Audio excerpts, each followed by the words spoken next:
Devin Haney is now claiming that he just might be going back to 135 after he fights at 140. Yeah, so it was already hard for him to make the weight at 135. He's going up to 140, but he's saying he might just come back down for Gervonta Davis or Shakur Stevenson, a big fight. Well, we're going to talk about that in this video. We're going to talk about, is Devin Haney capping or is he telling the truth? I'm also going to let you hear exactly what he had to say. And he also talked about how hard it is for him to make weight at 135. So we're going to talk about all of it in this video. But before we do that, make sure you hit my like button and subscribe to the channel if you're not already subbed to the channel. Yeah, so now Devin Haney is saying that he just might come back to 135.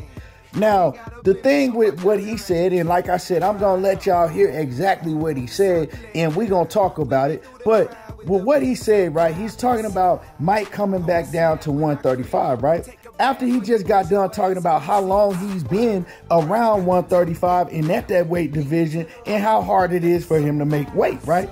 Now, one thing with Devin Haney, right, when he moved up to 140, he told everybody that he was fighting Regis Prograis.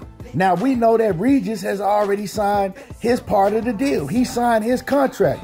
Devin Haney still hasn't signed the contract, right?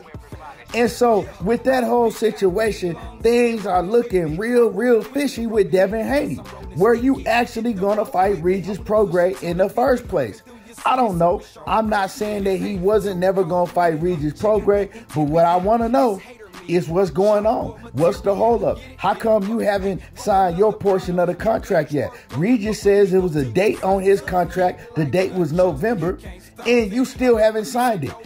Devin Haney, in the interview, he also talked about that he thought the original date was in October, but if they gave you a contract, right, and they gave Regis a contract, how are they going to give Regis a contract with a November date and then give you a contract with an October date? Something not adding up. You feel what I'm saying? And so when I look at this situation with Devin Haney involved, anytime Devin Haney and Bill Haney are involved in a situation where they have a fight coming up or where they're supposed to have a fight coming up, it's always a lot of drama surrounding it, right? It's always a lot of drama. Before, when everybody knew that they were going to have to fight Vasyl Lomachenko after he beat George Kambosos, Bill Haney was going around talking about, oh, we ain't got to fight Lomachenko next. You know, Lomachenko ain't the next opponent. You know, we can fight Tank.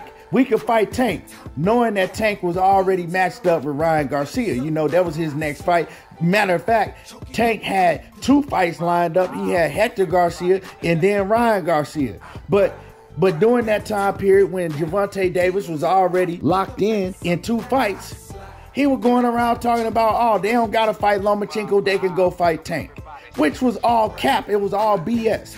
When the truth was they were in a contract with Top Rank, and in that contract, whoever won the fights between him and George Kambosos had to fight Vasyl Lomachenko next. So it's always some drama with Devin and Bill Haney. They never just come out and tell you who they gonna fight and just let it be that. It's always some drama behind it. And you know, Regis Prograis, now he's talking about he got a fight lined up with AB if Devin don't go ahead and sign that contract. So it's a big mess with that. But right now, what I'm going to do is I'm going to play y'all audio and let y'all hear what Devin Haney just had to say recently. Yeah, so they see me make 135 and they say I'm struggling. They say that, oh, he looks sick. They do this. They say this and they say that. And then when I say I'm going up to 140, then they get mad. So it's like they want me to stay at 135 as up until the time when, you know, I just can't make it no more, or I lose the belts, or I lose a fight, and then they say, oh, he should have been moved up. So it is what it is.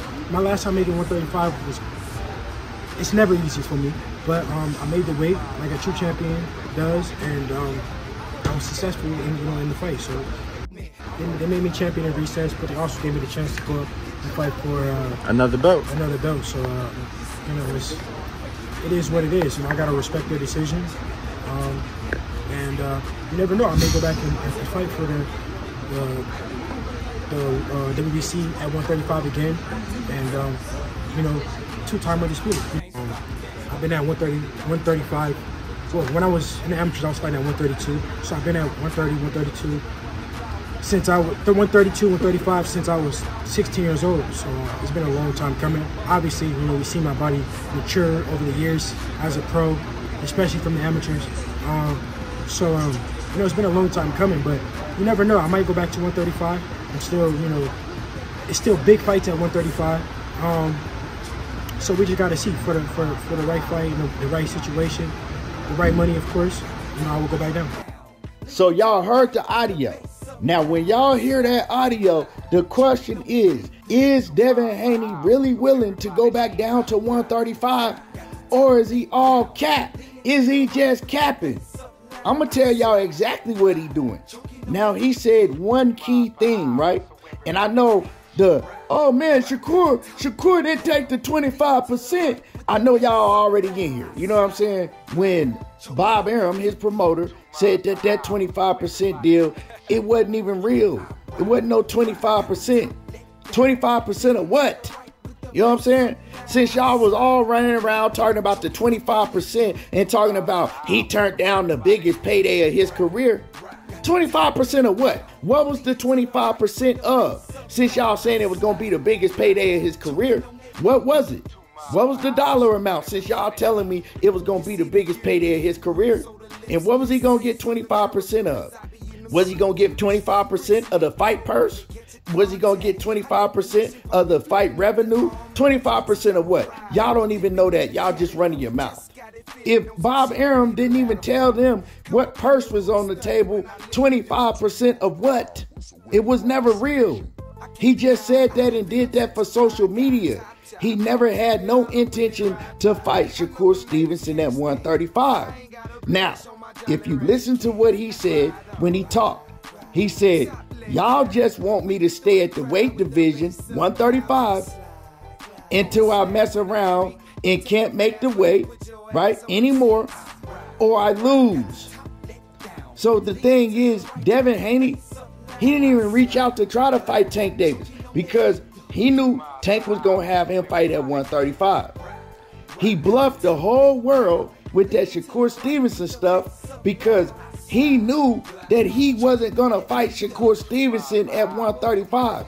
He knew he wasn't going to fight none of them dudes at 135. Why am I going to fight these A-plus fighters, these elite level fighters, and I know I'm struggling to make weight?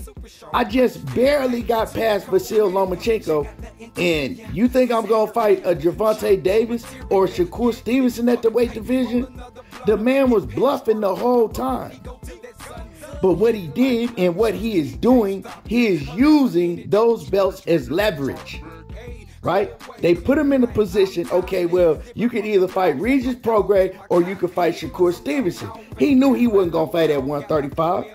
So, I'm going to fight Shakur Stevenson. And for y'all, those 25%ers that's finna come in here, if Devin Haney really had any intention of fighting Shakur Stevenson, he would have waited to see what the sanctioning bodies had to say. He would have waited for the sanctioning bodies to rule what percentage Shakur gets and what percentage he gets. They might have would have told him, yeah, Shakur only get 25%.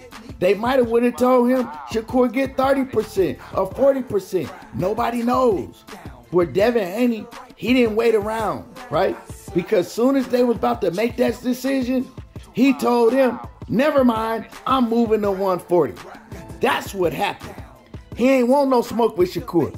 He ain't want no smoke with Gervonta Davis because if he wanted to fight Gervonta Davis, he could have went over there, hollered at Showtime and PBC, and see what they was talking about. He didn't even speak to them.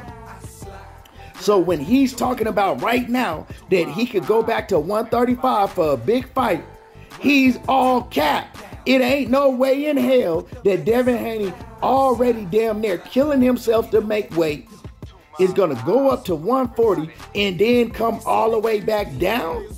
Come on, bro. Who does that? And he just told you himself after complaining about how hard it is for him to make the weight talking about how he been at that weight division ever since he was 16, how it's never easy for him to make the weight. And the man just told you, y'all want me to stay in the division till I lose, huh? And see, he's not that dumb. He wasn't dumb enough to stay down there until he lost. You know what I'm saying? He had good enough sense to know, I barely made it past Vasil Lomachenko. I was having weight problems. I had to weigh in more than once, right? I didn't make the weight on the first try. I had to come back and do it. I damn near killed myself doing it for the third fight in a row. And y'all think I'm gonna fight again at 135? Hell no. But see, the thing is, he's full of shit. Instead of just saying, nah, I ain't going back to 135. Instead of just saying that, he won't say that because he's using those title straps as leverage. He feels that he don't have no say-so, no leverage in anything if he dropped them titles, right? In negotiations. So he running around bluffing his sanctioning bodies, bluffing the fans, lying on Twitter and social media, talking about, oh yeah, I could come back down. You know what I'm saying? I'll come back down for you. Not coming back down, bro. If you was ever going to fight at 135 again, the time would be now. Not when you go up to 140 and then to come back down. Because then it comes 10 times harder for you to make that weight healthy. And Devin Haney know that, Bill Haney know that, and everybody else know that. The dude is capping. You know what I'm saying? And for y'all on here talking about, oh man, you just hate Devin Haney. This is Devin Haney hate. Nah, y'all will just believe anything that Devin Haney will say. Even if you know it's a lie, you'll run around and you'll defend the lie. That's the problem with boxing fans nowadays. If you have a fighter that y'all like and y'all ride with, y'all will ride with him even though you know that he's bullshitting and telling lies. They can do no wrong. But anyway, y'all let me know how y'all feel about what Devin Haney had to say. Do y'all think that he'll go back down to 135 to fight a Shakur Stevenson or Gervonta Davis? Or do y'all think that he's all capping? Make sure that you comment in the comment section. Make sure that you hit my like button and subscribe to the channel if you're not already subbed to the channel. Y'all already know how I do. There you go, talking that boxing again, and I'm gone.